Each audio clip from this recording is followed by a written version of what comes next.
मेरे प्रिय देशवासी, मैं हूं आप सभी का शुभचिंतक भिक्षु धीरू ज्योति, राष्ट्रीय महासचिव अखिल भारतीय भिक्षु महासंघ। आज का दिन हम सबके लिए बड़ा ही सोचने पर, समझने पर मजबूर करने वाला भी है और ये चिंतन मनन करने का भी है कि अब तक हम कहाँ थे और कहाँ खड़े और कहाँ हमारा इतना समय चला गया। क्योंकि आज का दिन इसलिए बड़ा महत्वपूर्ण माना जाता है कि आज 23 सितंबर 2022 चल रहा है और आज से 105 साल पीछे जाएं तो 23 सितंबर 1917 को जब बाबा साहब डॉक्टर अंबेडकर ने एक संकल्प लिया था, जिस स्थान को आज संकल्प भूमि के नाम से भी जाना जाता है। बाबा साहब डॉक्टर अंबेडकर जब शिक्षा ग्रहण करके आए और बड़ौदा महाराज जी के यहाँ नौकरी करने गए थे, तो बाबा साहब अंबेडकर को जब पारसी व्यक्ति ने सामान निकाल दिया था जिसके यहाँ रह रहे थे, तो पारसियों ने निकाला था, अपमान किया था और उनको बहुत सारी यातनाओं का सामना करना पड़ा, परेशानियों का सामना करना पड़ा, जाति व्यवस्था के शिकार होना पड़ा। और बाबा साहब डॉक्टर अंबेडकर ने सयाजी के बाग में ही बैठकर एक वृक्ष के नीचे बहुत देर तक आंसू भी बहाए, यहाँ तक कि अपने अश्कों को बहाया और बहुत अफसोस भी किया। और इस बात का उनको बहुत ज़्यादा ये रहा कि आज मैं इतना पढ़ा लिखा योग विद्वान हूँ, तो मेरे साथ ये दुर्व्यवहार है, मेरे साथ ये जातिता की व्यवस्था लागू है, तो एक अनपढ़, अशिक्षित और ज्ञान से वंचित लोगों का क्या हाल होगा, जो ग्रामीण क्षेत्रों में आज भी बहुत सारे लाखों की तादाद में उस समय कहा जा सकता है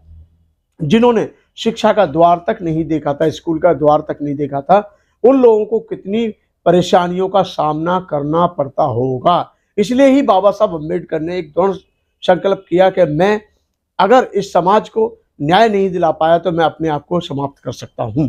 और बाबा साहब अम्बेडकर का वो संकल्प जो उन्होंने उस वृक्ष के नीचे लिया, वो आज दर्शाता है। लेकिन आज खेद का विषय है, दुख का विषय है कि जो संकल्प बाबा साहब डॉक्टर अंबेडकर ने लिया था, क्या आज हमारा समाज उस संकल्प को मानता है, स्वीकार करता है, उस पर कभी चिंतन करता है, मनन करता है? क्या हम आज अपनी सुख सुविधाओं और भोग विलास की जिंदगियों में मस्त हो गए? क्या हमने कभी उस संकल्प को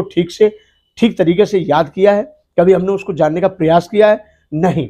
अगर जान लिया होता तो आज भी हमारे समाज को जातिता का शिकार नहीं होना होता। आज भी बहुत सारे लोग अंधविश्वास में डूबे हुए, पाखंडवाद में डूबे हुए, अंधश्रद्धा में डूबे हुए हैं और आज भी कहीं ना कहीं जाति का शिकार बड़े पैमाने पर होना होता है। और इतना ही नहीं, आपकी जानकारी के लिए क्या बताना है, सबको पता है कि आज भी जब पूरे देश में एक ही आवाज आती है कि दलित की बेटी के साथ बलात्कार, दलित को घोड़ी पर नहीं चढ़ने दिया, दलितों के घर जलाए गए, दलितों को अपमानित किया गया, दलितों को मंदिर पर नहीं घुसने दिया, तो बाबा साहब डॉक्टर अंबेडकर ने इसीलिए तो वो संकल्प लिया था कि मेरा समाज जब तक अनपढ़, अशिक्षित, ज्ञान से वंचित रहेगा तो ये अपने अधिकारों को, मौलिक अधिकारों को नहीं समझ पाएगा।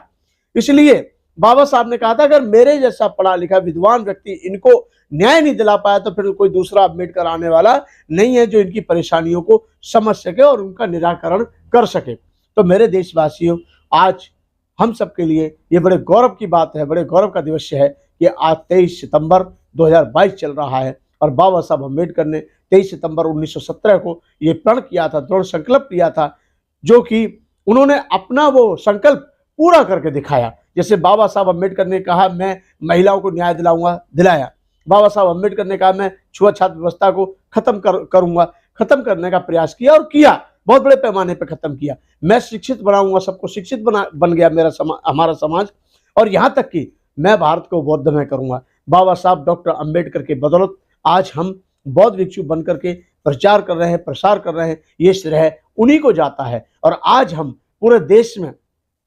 कहीं ना कहीं बड़े सम्मान के साथ, गौरव के साथ हमारे देश के बहू बेटियां, बहन बेटियां, भाई लोग, मित्र लोग मिनिस्टर बनते हैं, राष्ट्रपति बनते हैं, मुख्यमंत्री बनते हैं, सब कुछ बनते हैं, IAS IPS जितने बनते हैं, ये उसी संकल्प की देन है जो बाबा साहब डॉक्टर अंबेडकर ने 23 सितंबर 1917 को लिया था। अगर काश बाबा साहब अंबेडकर अपना जमीर बेच देते तो वो भी वजीर बन जाते, लेकिन बाबा साहब अंबेडकर ने अपना जमीर नहीं बेचा, लेकिन आज वो लाखों दिलों पर नहीं, करोड़ों दिलों पर राज कर रहे हैं, क्योंकि बाबा साहब का वो दृढ़ संकल्प जो बाबा साहब ने सयाजी के बाग में वृक्ष के नीचे लिया था, आंसू भी बहाए थे, दुख भी व्यक्त किया था और अफसोस बहुत ज्यादा था उनको, लेकिन उनको अपने लिए कम, समाज के लिए ज्यादा, अपने लिए कम, उस जनता के लिए ज्यादा जो भोली भाली थी, जो अंधश्रद्धा में डूबी हुई थी, जो गुलाम थी, जो समाज नाम की व्यवस्था को जानती तक नहीं थी, लेकिन बाबा साहब अम्बेडकर के बदौलत आज हम बड़े गौरव के साथ कहते हैं कि हमारा समाज, अपना समाज, अपने लोग, अपने अधिकारी, अपने मंत्री, अपने एमएलए, अपने एमपी और अपने धर्मगुरु और अपने उपासक, ये अपने शब्द कहलवाने का जो काम किया है, समाज का जो नाम दिया है, ये बाबा साहब डॉक्टर अंबेडकर ने दिया है। आज बाबा साहब अंबेडकर के उस संकल्प के कारण आज पूरे देश में हमारा समाज तरक्की के मार्ग पर अग्रसर है और बहुत आगे बढ़ रहा है। बस खेद की भी बात वही है कि आज भी बहुत से लोग, चंद लोग बाबा साहब को ठीक प्रकार से, अच्छे प्रकार से जान पाए हैं, उनकी सूझबूझ को समझ पाए हैं, उनके त्याग बलिदान योगदान को समझ पाए हैं, आज उनके उस परिश्रम को समझ पाए हैं जो बाबा साहब अम्बेडकर ने अपने महत्वपूर्ण भूमिका में, जैसे मिलिंद कॉलेज का निर्माण किया और भी ऐसे काम थे आधुनिक और वैसे रचनात्मक कार्य जो अनगिनत हैं, लेकिन आज बहुत से लोग सिर्फ और सिर्फ आरक्षण के लिए इस्तेमाल करते हैं। संविधान में नाम तो लेते हैं संविधान का, लेकिन सिर्फ इसलिए कि हमारी नौकरी न चली जाए। लेकिन हम सबका, भारतवासियों का कर्तव्य है कि बाबा साहब के उस संकल्प को जाने, उस संकल्प को पहचाने, जिस संकल्प के बदौलत आज हम सब सम्मान और स्वाभिमान की जिंदगी जी रहे हैं। आप सभी को सादर जय भीम, नवोदय और संकल्प दिवस की बहुत बहुत शुभकामनाएं।